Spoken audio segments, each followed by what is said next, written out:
In an interview with BBC Radio 4's Today programme on Thursday, the Shadow Chancellor was asked about servicing the national debt, which costs about £48 billion a year at the moment.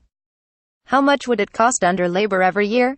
He said, "We would ensure that day-to-day spending was not paid for by borrowing, that we would only invest for our infrastructure and that investment would pay for itself through the growth that's achieved, and that's a own-for-one return." Later he was asked, "We all know that you would borrow to invest. The question that I've asked you a couple of times now is how much it would add to the servicing costs every year?" He said that because interest rates were low, the cost in terms of the national debt would be minimal. Mr. McDonnell added, "We're talking about it paying for itself. A 1-to-1 multiplier, that's the standard analysis by the OBR and others." He went on to say, "Immediately that infrastructure investment puts more people back into work, they pay their taxes, and as a result of that you recover your costs." Can borrowing more money really pay for itself immediately? GDP growth versus tax revenue. Mr. McDonnell has cited own-for-one multipliers to help explain his answer.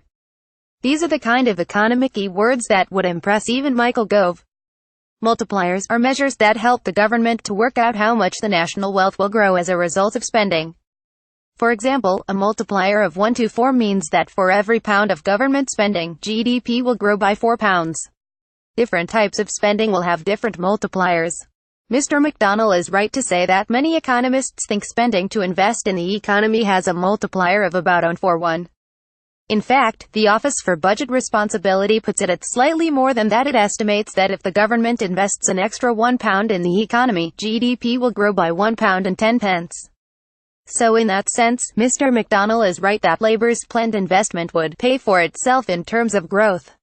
He's also right that interest rates are low, and so the cost of servicing the national debt would only go up slightly from extra borrowing under Labour's plans. But what he didn't mention is how much Labour's plans would add to the underlying national debt. And the key to answering that is working out how much their investment would yield in tax revenue. Mr. McDonnell said investing in infrastructure puts more people back into work, they pay their taxes, and as a result of that you recover your costs. At first glance, that seems plausible.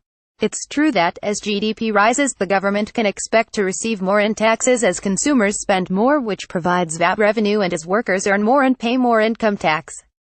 But for every pound added to GDP, the government only gets about 35p more in tax revenue.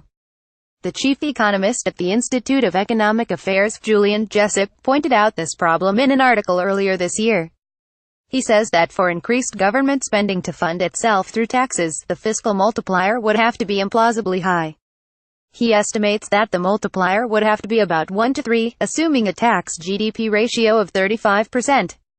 Put simply, you might take Mr. McDonnell's claim that the planned investment would pay for itself to mean that £1 of government investment, £1 of GDP growth, £1 tax revenue, when in fact, the formula looks like this: £1 of government investment, £1 of GDP growth, 35 pence of tax revenue. So it's possible for Labour to claim that tax revenue might offset the interest on the additional debt.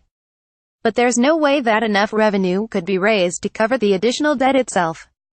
Does it matter if we have more debt? The Institute of Fiscal Studies carried out a detailed analysis of Labour's spending plans before the last election. They said Labour's extra spending on infrastructure could still be consistent with debt falling as a share of national income.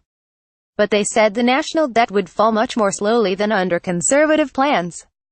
And Labour would have to raise taxes substantially too. FactCheck verdict. John McDonnell said that Labour's planned investment in the economy would pay for itself through the growth that's achieved.